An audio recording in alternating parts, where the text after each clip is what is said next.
Hello, my name is Caleb Smith with the Rocket Miner newspaper, here to provide an update for January 18th, 2021.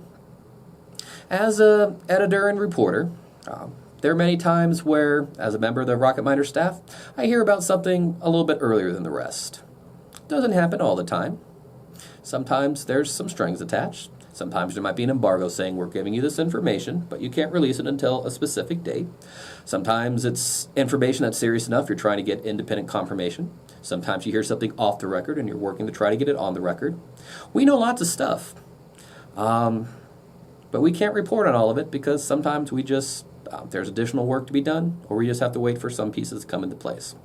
Something I've been sitting on the last couple of days that I'm happy to be able to talk about today is the fact that multiple members of the Rocket Miner staff received honors at the annual Wyoming Press Association's Pacemaker Awards for this past year, 2020.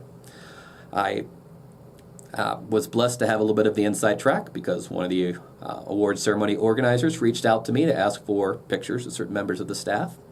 And well, they probably caught on that there was some good stuff going on with me repeatedly telling them, you need to be paying attention to the awards ceremony that's coming up. I was also hoping that they had enough confidence in their work that they were expecting some. We had some strong entries, and it was nice to see that some of our compatriots in the profession believed that they were agreed with us and gave us honors. Let's start with Hannah Romero, who received an honorable mention in the General News Story Division. This year was the first time in recent years Rocket Miner was competing in the large weekly newspaper category. Hannah received this recognition for her coverage of the 2020 local Women's March that took place in downtown Rock Springs.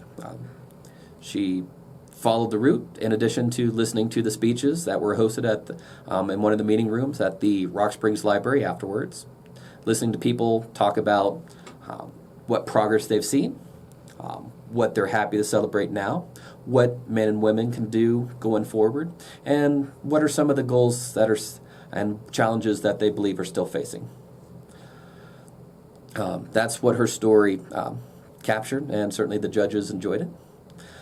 Hannah also was recognized, along with Lisa Romero, her mother, for their outdoors and environmental reporting. That's not the easiest topic to moat, and that's something that the judges talked about. It's extremely important, but being able to keep people engaged and remind them why it's important, that takes something a little bit extra special, which is something they delivered. There wasn't necessarily just one topic they touched on, but a multitude of things, such as the efforts of the Greater Little Mountain Coalition, how it's working with its ongoing efforts, lobbying, educating, and doing what it can to conserve this unique land that we enjoy out here. Also looking at things such as the Bureau of Land Management's annual horse roundup and the debate this past year about whether or not this was the time to remove most of the herd that's taking place on the government lands. It wasn't just the news department that was earning attention. Nicole Malico, who works in our advertising department, received second place honors in the house ad category. She created an It's Coming ad to herald the Best of the Best awards section. That's where we ask our readers to pick out their superlatives for the community. What's your favorite coffee place? What's your favorite restaurant? Who's your favorite doctor? Like I said, the best of the best of the best, as you all decided. Just letting people know it was coming. People could participate, and people should be watching. People should be getting excited. That was also part of the theme of her first place institutional ad, which was part of the Shop Local this holiday season. It's kind of self-explanatory. We're happy to partner and boost wherever we can. Be good entrepreneurs and other businesses in our corner of the state. Sometimes we do it with advertising. Sometimes we're doing it with coverage. But whatever we can to just bring attention to their good, solid work, that's something we like to do. Well, those were the Pacemaker Awards. Our awards season actually stretches back a little bit farther. Earlier this month, we received note that we were recognized in a separate showcase. The Rocket Miner newspaper is part of the Adams Publishing Group. It has multiple papers in Wyoming: Laramie Boomerang, Rollins Times, Wyoming Tribune Eagle. And that's just the Wyoming group. We have papers from one coast to the next, and editors across the country were asked to submit what were some of our best work from this past year. When it came to making those selections, I picked one story for each member of the staff. What's a column that I was proud of? What's something that does a good job of showcasing what Connie can do in our community, along with Hannah, Lisa, and Wes. And we were pleased that we got multiple recognitions in that category as well. When it comes to the best feature stories this past year, judges especially liked Lisa's Healing and Forgiveness story. That's the, as they put it, the reporter had us from the lead. Crystal Martin walked into the Rollins Penitentiary to meet the man who had kidnapped, raped, and strangled her mom 25 years earlier. At one point during the conversation, as she looked across the prison table, she didn't see a murderer.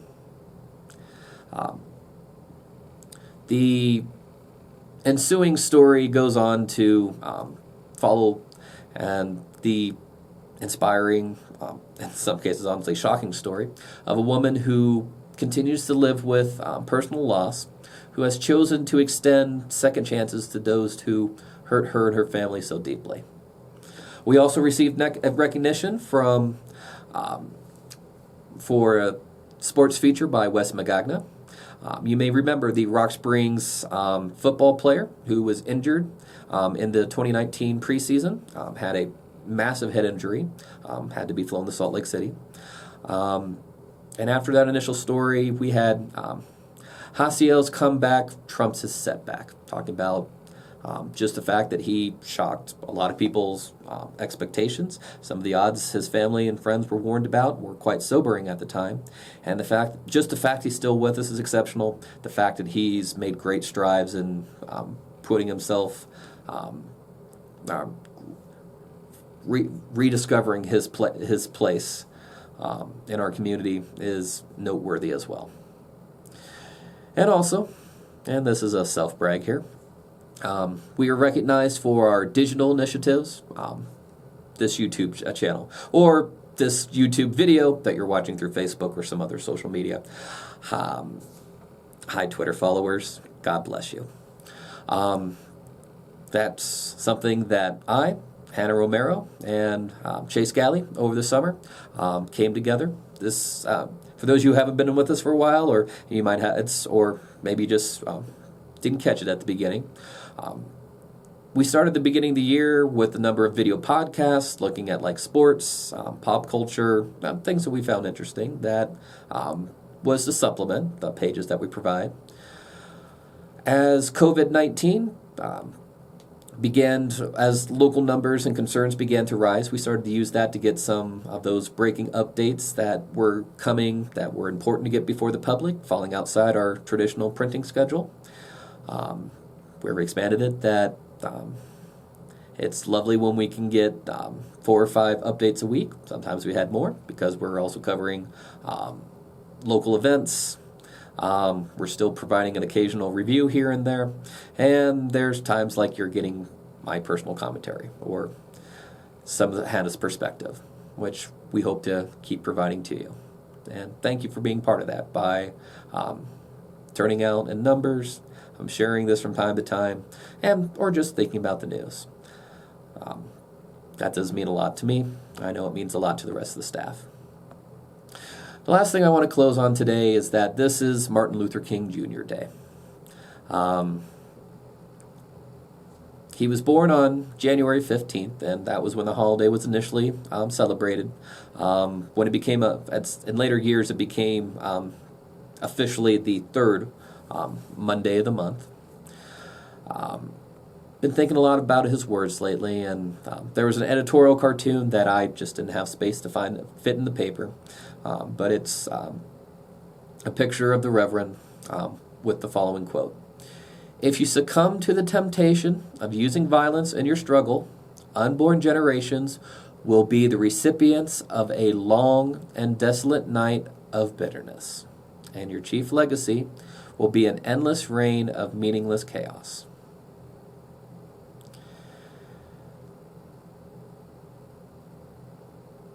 Dr. Martin Luther King was long a divisive person in American politics. He's, as time has gone on, after his death, he's gained a lot more fans, gained a lot more people who saw the road that he laid out, saw what other people were laying out, and picked wisely. But he was contentious when he was still alive. Not only was he fighting for civil rights, he was a challenger of the Vietnam War. He was adamant and questioning of policies at all levels, so municipal, state, federal, from certain administrations that he thought were damaging and or holding lower economically disengaged poor people back. I think that his direction's been borne out, but it also needs to remember that at the time that there were more than one argument on how do we get together.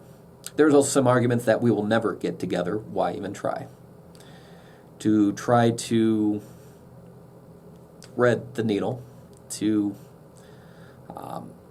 find peace at a time of disruption is not easy.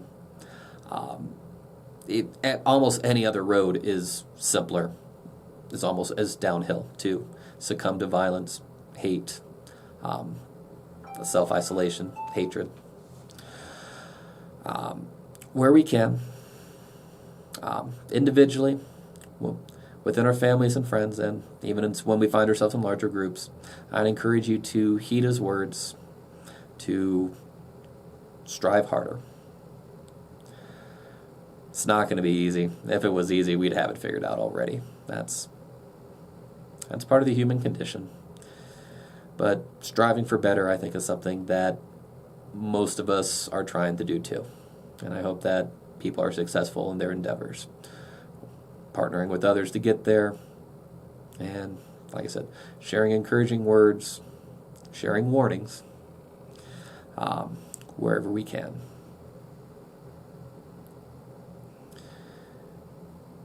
The Reverend had a dream. People would argue whether or not we've met it or not. My take is that that's the type of dream that that's like a garden. It needs constant cultivation. You may achieve it one day. That's not a guarantee you're going to have it tomorrow. You will have to make choices to ensure that we have that place where we can all come together and not be judged or held back by those things that are surface level, that aren't as important. I hope we can do that through the rest of the day and beyond. This is Caleb Smith with the Rocket Miner newspaper, wishing you a good day and a safe tomorrow. Bye.